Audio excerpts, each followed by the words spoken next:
Selamat pagi Bu Siska dan teman-teman semua. Hari ini saya, Evelyn, dan teman saya Juli Tamrin akan mempresentasikan tentang literasi media. Pertama, kita harus mengetahui dulu apa itu literasi media ya.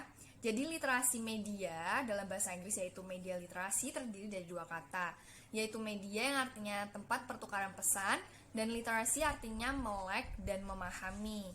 Nah, artinya dalam hal ini literasi media merujuk pada kemampuan masyarakat yang melek terhadap media massa.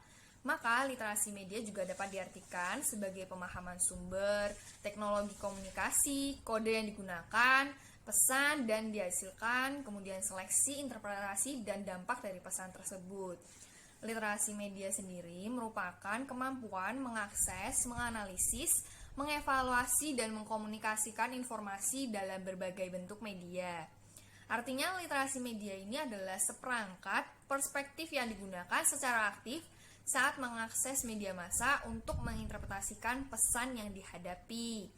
Sehingga literasi media itu tidak sekedar memberikan informasi dan hiburan semata, namun juga mengajak khalayak umum untuk melakukan perubahan perilaku. Melalui berbagai konten khas yang unik, pesan-pesan literasi media juga dapat terlihat sangat menarik dan menimbulkan rasa bagi para pembaca dan selanjutnya membuat pola komunikasi manusia itu berubah. Nah, dalam literasi media itu ada pembingkaian pesan melalui teks, gambar, dan suara yang menjadi beberapa aktivitas media untuk mempengaruhi pemikiran dan perasaan masyarakat sebagai pembaca. Kemudian konsep literasi media. Jadi di dalam literasi media, konsep literasi media dibagi menjadi 3 tingkatan, yaitu konsep dasar, konsep menengah, dan konsep lanjut. Konsep dasar ini berfokus pada bagaimana cara media memengaruhi masyarakat. Kemudian konsep kemenengah adalah mengkaji lebih dekat bagaimana pesan literasi media tercipta. Terakhir, konsep lanjutan meneliti interaksi dan pesan dari peran literasi media itu sendiri. Setelah itu kita akan melanjutkan tentang konsep-konsep literasi media. Yang pertama adalah media membangun budaya. Nah, zaman dulu sekali itu penyampaian kisah budaya kita adalah orang-orang, baik keluarga, teman, maupun orang lain di lingkungan kita. Tapi saat ini kebanyakan orang itu menerima kisah atau informasi yang kuat dari televisi, internet, dan sebagainya. Apalagi zaman sekarang sudah maju sekali, jadi nggak hanya kita berkomunikasi dengan orang lain, tapi juga kita melihat teknologi dan kita bisa melihat segala sesuatunya dari HP ya. Kemudian kedua adalah pesan media berpengaruh pada sikap dan tindakan. Artinya ya mau nggak mau, manusia itu harus menyadari bahwa hidupnya dipengaruhi oleh iklan, berita, film, musik, dan apa saja yang dilihat dan dinikmati sehari-hari dalam bentuk literasi media. Itulah sebabnya industri media itu sangat besar sekarang ini ya, karena ya kita dipengaruhi oleh iklan, teknologi, dan segala macam. Ketiga, media memakai bahasa yang persuasif. Nah, media itu menyampaikan pesan dan mencoba memujuk masyarakat untuk percaya dan melakukan sesuatu. Misalnya, di dalam suatu iklan tersebut mencoba membuat kita membeli produknya.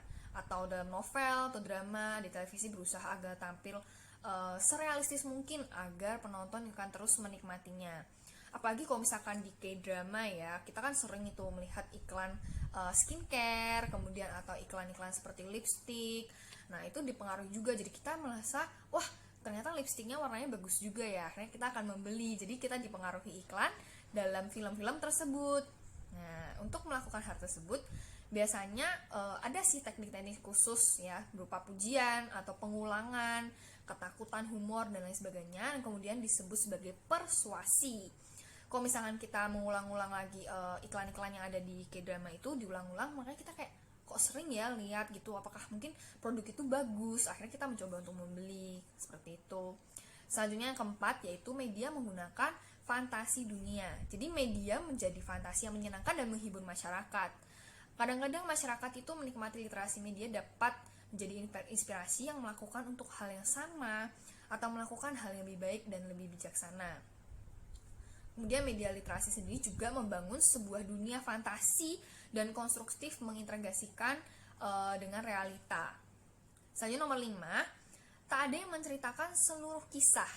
Nah, artinya adalah Meski mengklaim dirinya realistis, sangat jarang pembuat media menyoroti informasi yang sangat detail. Biasanya pembuat media memiliki sudut pandang dan akan menyampaikan beberapa informasi yang sekiranya tuh bermanfaat dan menarik perhatian masyarakat. Jadi nggak mungkin dong realistis banget detailnya seperti skincare ini tuh buruknya apa segala macam, itu nggak akan diceritakan secara detail.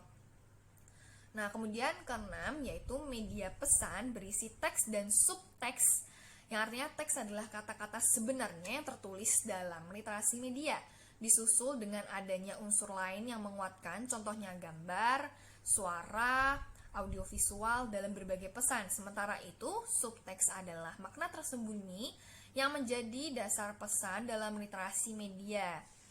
Nomor 7.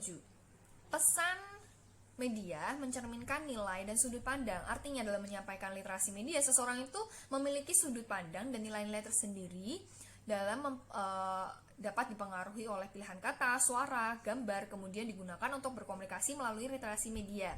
Hal ini berlaku bagi semua pembuat media. Nomor 8. Individu membangun makna dari media. Meskipun media itu berusaha menyampaikan pesan tertentu dalam literasi media, orang tentunya menerima dan menafsirkan dengan cara-cara yang berbeda. Berdasarkan pengetahuan atau pengalaman sebelumnya juga bisa mempengaruhi sikap dan nilai dari keyakinan kita. Artinya semua makna dan interpretasi adalah valid dan harus dihormati. Selanjutnya 9, yaitu pesan media dapat diterjemahkan. Dengan mendeskonstruksi media dan pada literasi media, seseorang itu dapat mencari tahu siapa yang menciptakan pesan, mengapa pesan tersebut tercipta, kemudian dapat mengidentifikasi teknik persuasi yang digunakan untuk mengenali bagaimana pembuat media perusahaan tersebut mempengaruhi masyarakat. Terakhir yang ke-10 adalah literasi media remaja dan dewasa adalah konsumen aktif media. Artinya, konsumen aktif media itu maksudnya adalah kaum muda yang mulai remaja hingga dewasa, sehingga literasi media umumnya diciptakan mengenai hal-hal yang memiliki relasi di usia tersebut, agar media dapat menyampaikan sesuatu dan dengan harapan konsumen aktif dapat melihat dengan kritis, mengevaluasi sumber, kemudian mendapat tujuan. Selanjutnya kita akan membahas tentang jenis literasi media. Ada 3, yaitu media elektronik, media cetak, media digital atau media baru. Media elektronik itu termasuk radio, kemudian acara TV seperti di televisi juga, itu ada termasuk media elektronik. Selanjutnya adalah media cetak, merupakan media lama dalam suatu literasi media. Jadi media cetak ini paling populer, apalagi surat kabar dan majalah, karena dianggap memberikan berbagai macam informasi yang ada. Selanjutnya media digital atau media baru. Nah, media ini tentunya berhubungan dengan perkembangan teknologi canggih zaman sekarang ini, yaitu internet. Udah bukan rahasia lagi ya bahwa sebagian besar orang di dunia ini cenderung tergantung pada media internet. Apalagi internet itu dapat digunakan dengan akses yang lebih cepat, kemudian lebih praktis. Menggunakan internet juga dirasa sebagai tindakannya lebih efektif dan efisien. Jadi internet ini adalah literasi media yang semakin diterima dan digemari oleh masyarakat luas. Kita lanjut pada pentingnya literasi media. Jadi menurut Silverberg pada tahun 1995 dibagi dalam beberapa kategori, yaitu pertama, kesadaran akan dampak media pada individu dan masyarakat. Kemudian kedua, pemahaman atas proses komunikasi massa pada literasi media. Ketiga, pengembangan strategi untuk menganalisis dan mendiskusikan pesan media. Keempat, kesadaran atas konten media sebagai sebuah teks dan memberikan pemahaman kepada budaya masyarakat dan budaya kita sendiri. Nomor 5 adalah pemahaman tentang kesenangan, pemahaman diri, dan apresiasi yang meningkatkan terhadap konten dan literasi media. Selanjutnya akan dijelaskan oleh teman saya, Julie Tamrin, silahkan. Baik, selanjutnya akan saya lanjutkan. Pertama, ada manfaat literasi media. Manfaat literasi media ada apa aja sih? Pertama, ada menambah berbagai wawasan dan informasi baru dari literasi media. Yang kedua, ada meningkatkan kemampuan kita untuk menganalisis dan berpikir. Yang ketiga, ada mengoptimalkan kerja otak dalam menganalisis dan menyelesaikan masalah. Jadi kalau bisa ada masalah itu lebih teroptimal gitu.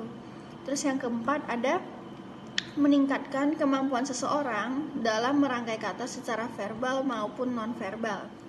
Oke, slide selanjutnya.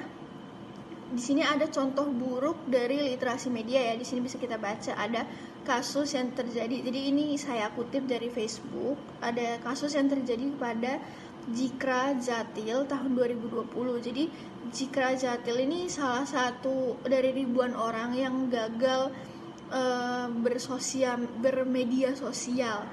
Jadi buktinya itu rendahnya literasi media sosial di kalangan masyarakat yang digunakan untuk menebar kebencian yang akut, menyebarluaskan berita bohong. Jadi si Jikra Jatil ini dia suka kalau di sosial medianya itu menyebarkan kata-kata hate, terus suka ngepost yang hoax gitu, Terus bahkan tidak jarang di dekat kita sekarang mereka yang masih saja menggunakan sosial media tanpa masih banyak ya orang-orang yang mensalahgunakan sosial media.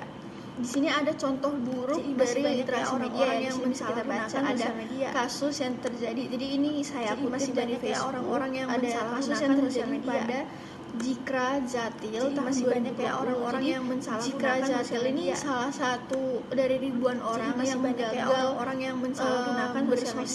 bermedia sosial. Jadi masih banyak ya orang-orang yang mensalahgunakan sosial media. Itu rendahnya literasi media sosial di kalangan masyarakat yang digunakan untuk menebar kebencian yang akut, menyebarluaskan berita bohong. Jadi si Jikra Jatil ini dia suka kalau di sosial media itu menyebarkan kata-kata hate, terus suka orang-orang yang mensalahgunakan sosial media.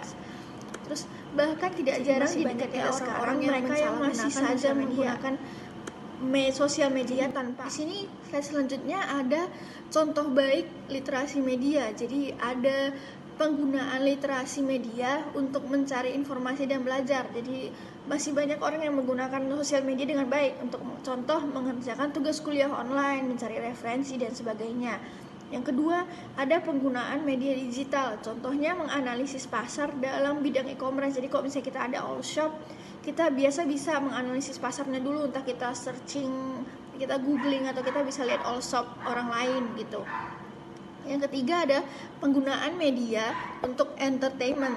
Jadi contohnya di saat bosan kita bisa tuh kayak mencari hiburan. Kita bisa nonton televisi, kita bisa mendengar radio, bisa dengar podcast, bisa nyari hiburan dan media entertainment lainnya.